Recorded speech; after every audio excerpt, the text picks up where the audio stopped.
Hey there, just a real quick update.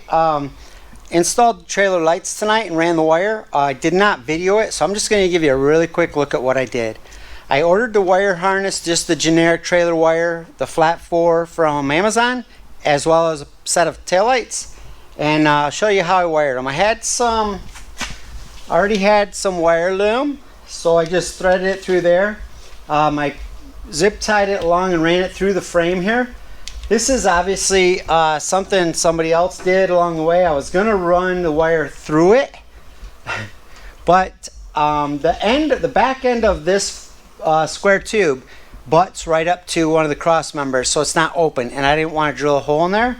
So I just zip tied it, ran it through the frame rail here, and or the tongue rail, and I'll show you what I did underneath a little bit. Okay, hopefully you can see where I came through the cross member there, and just kind of ran it up along through this wire loom, through the frame rail again, and out the existing grommet. I split the loom, ran it across this cross rail, and out the grommet on the other side. Coming out of the side rail grommet, I just used the factory brackets, the original brackets, and just mounted up these cheap, inexpensive trailer lights off Amazon. Passenger side, same thing, came out the existing grommet there.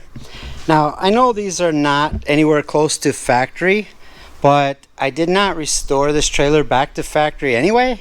So these are pretty cheap, effective lights. They're gonna work just fine.